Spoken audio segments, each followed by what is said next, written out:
ان کی زندگی کی دلیل نہیں تو اور کیا ہے، جبکہ آج لوگ یزید کی قبر کا نشان بھی نہیں جانتے۔ یزید کا نام لیوا اس دنیا پہ آپ کو کوئی نہیں ملے گا جو کھل کے اس کا نام لیتا ہو، چاہے وہ عمل یزید پہ ہو لیکن نام یزید کا نہیں لیتا۔ اور اگر کوئی نام یزید کا لیتا بھی ہے تو سر چھپا کے لیتا ہے، گردن جھکا کے لیتا ہے۔ میں کہتا ہوں کیسا تمہارا لیڈر ہے جس کا نام لیتے ہوئے بھی تمہیں شرم آتی ہے؟ جب تم یزید کا نام لیتے ہو تمہارا سر شرم سے جھک جاتا ہے، اور جب ہم اپنے قائد حسین کا نام لیتے ہیں سر فخر سے بلند ہو جاتا۔ فخر کا دل میں دریچہ باز کرنا چاہیے، جن کا تو آقا ہے ان کو ناز کرنا چاہیے۔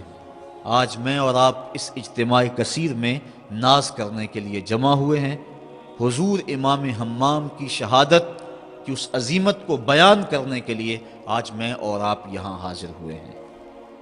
کربلا کا واقعہ ایک معمولی حادثہ نہیں تھا، بلکہ دو کرداروں کا نام ہے۔ ایک کردار یزید ہے اور ایک کردار امام حسین رضی اللہ تعالی عنہ کی ذات ہے۔ یزید ظلم کا بانی تھا اور امام حسین حق کے علم بردار تھے۔ یزید نے اسلام کی قدروں کو پامال کرنا چاہا، حضرت امام حسین اپنا خون لے کے دشت کربلا میں آ گئے اور انہوں نے حق کی قدروں کو پامال ہونے سے بچا لیا۔ یزید داخل دشنام ہو گیا اور امام حمام کا نام قیامت تک چمکتا رہے گا، روشن اور تابہ رہے گا۔ حضرت نبی رحمت شفیع معظم رسول محتشم صلی اللہ علیہ وآلہ وسلم نے جس محنت کے ساتھ دین کی آبیاری کی تھی اور مکے کے اندر دعوت رشد و ہدایت دے کے لوگوں تک پیغام حق پہنچایا، پھر مدینے کے اندر زندگی کے ایک ایک لمحے کو مصروف عمل رکھا، اپنی زندگی، اپنی جوانی، اپنا لڑکپن، سن کہولت کی ساری عمر دین کی راہوں پہ بچھا دی، اور اللہ اور اس کے رسول کے کلمہ کو بلند کرنے کے لیے حضور نے شب و روز ایک کیا۔ گھر میں فاقے رہے لیکن دین کا کام اور تبلیغ جاری رہی۔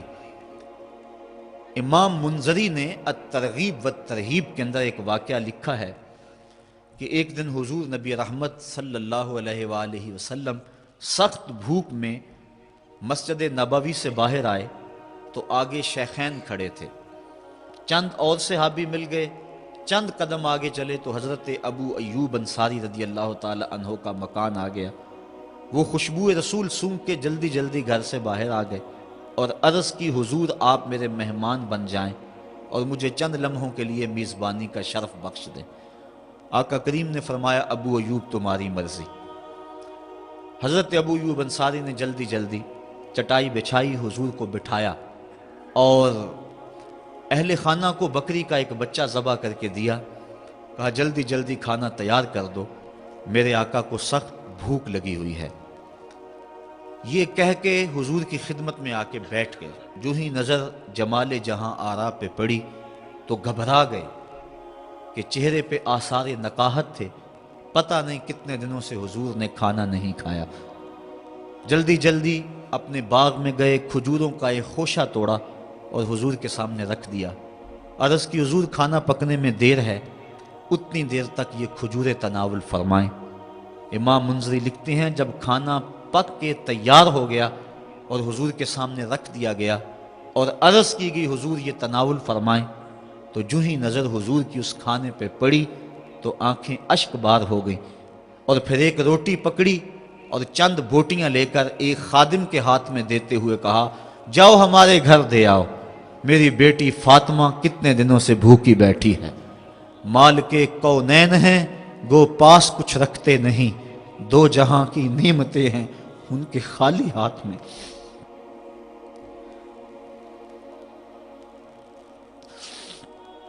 یہ بات کر لینا بھی آسان اور اس کو سن لینا بھی آسان، لیکن عملاً اس راستے سے گزرنا پڑے تو دن کو تارے نظر آ جائے. گھر میں بیٹی فاقوں سے ہو، میں دیکھوں کیسے تبلیغ جاری رہتی ہے، کیسے تقریر جاری رہتی ہے. گھر میں بیٹی فاقوں سے ہے لیکن پیغمبر اسلام تبلیغ جاری کیے ہوئے ہیں. کبھی طائف کے بازاروں میں پتھر کھائے جا رہے ہیں. درود شریف پڑھیے.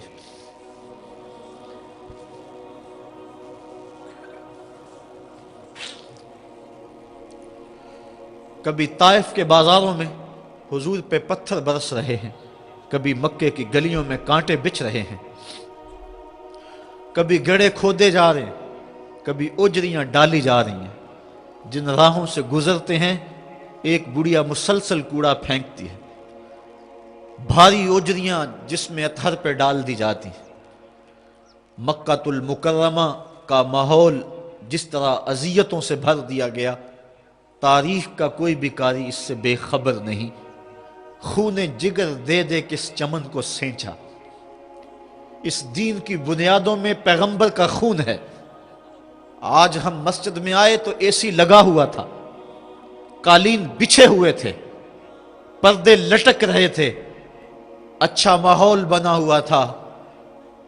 لیکن ذرا دیکھیں 14 صدیاں پیچھے پلٹ کے کہ حضور ہاتھ میں پتھر اٹھائے ہیں اور مسجد نبوی کی تعمیر کر رہے ہیں. اس دین کے لیے کن کن راہوں سے گزرتے ہیں.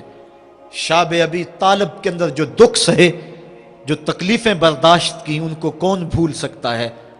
حضور کے جان نثاروں نے جو قربانیاں دی ان کو کون بھول سکتا ہے. کتب تواریخ پڑھیں کہ عورتوں کی چھاتیوں سے دودھ سوکھ گیا، اور جب شاب ابی طالب کی گھاٹی میں بچے روتے ہیں، چیختے ہیں، بھوک سے تڑپتے ہیں، تو مائیں یہ کہہ کے چپ کراتی ہیں، بیٹا چپ کر جاؤ، اگر کافروں نے سن لیا تو آقا کو تانے دیں گے. تو وہ بچے بھی چپ ہو جاتے ہیں. اس دین کو جس انداز سے حضور نے اس کی آبیاری کی اور اس کی بنیادوں میں اپنا اور اپنے اصحاب کا لہو دیا، بلال حبشی کی قربانیوں کو کون بھول سکتا ہے. حضرت سمیہ کی قربانی کو کون بھول سکتا ہے. حضرت عمار ابن یاسر کی قربانی کو کون بھول سکتا ہے. اس دین کے چمن کو سینچا، اور جب دین کے چمن پہ پھل آیا تو اللہ تعالیٰ جل شانہ نے اپنے محبوب کو کہا کہ محبوب اب تیری مرضی کیا ہے، اس چمن کو 4 دن دیکھنا ہے یا کہ میرے پاس آنا ہے. تو حضور نے عرض کی مالک جو میری ذمہ داری تھی وہ میں نے پوری کر لی. اللہم بالرفیق الاعلی، میں تو تیرے حضور حاضر ہونا چاہتا ہوں. صحابہ نے اس چمن کی پھر آبیاری کی. حضرت ابو بکر صدیق رضی اللہ تعالیٰ عنہ نے اپنا خون جگر پیش کیا. حضرت عمر فاروق رضی اللہ تعالیٰ عنہ نے اپنی زندگی کا ایک ایک لمحہ اس دین کے لیے صرف کر دیا اور سارے دور خلافت میں سو کر نہیں دیکھا. حضرت عثمان غنی نے وہ حضور نے جو خلافت کی قمیض دی تھی اس کی آبرو بچانے کے لیے قربانی دے دی. بھوکے اور پیاسے شہادت قبول کر لی لیکن جبر کو قبول نہ کیا. حضرت علی المرتضیٰ رضی اللہ تعالیٰ عنہ نے جس انداز سے جرت اور پامردی کا مظاہرہ کیا وہ بھی تاریخ کے سامنے ہے. وقت گزرتا گیا حتیٰ کہ 60 ہجری میں یزید تخت نشین ہوا. یزید بدکار شخص تھا. ابن اسیر اور دیگر بڑی بڑی معتبر کتب تواریخ میں اس کے سیاہ کارناموں کے تذکرے موجود ہیں.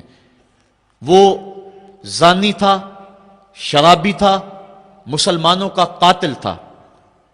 بنت عنب کے ساتھ شہر مکہ اور شہر محبوب مدینہ تو رسول میں جو اس کی بدمعاشیاں ہیں ان سے کون بے خبر ہے.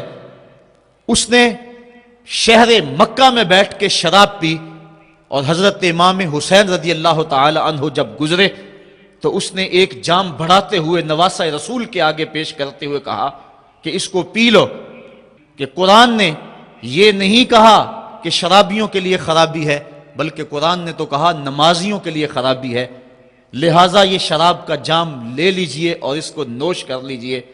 حضرت امام حسین اللہ یاس باللہ کہتے ہوئے آگے گزر گئے. انہوں نے یزید کن کرتوتوں کو اپنی آنکھوں کے سامنے دیکھا تھا اور اس کے سیاہ کارنامے. حضرت عبداللہ فرماتے ہیں کہ ہم نے اس وقت اس پہ خروج کیا جب ہمیں یقین ہو گیا کہ اس کی کرتوتوں کی وجہ سے آسمان سے کہیں پتھر نہ برسنے لگ جائیں۔ صرف واقعہ کربلا ہی نہیں، اس نے مدینہ تو رسول کے اندر 700 صحابہ کو شہید کیا، 10,000 تابعین کو قتل کیا، اور 300 نوجوان خواتین کی آبرو ریزی کروائی۔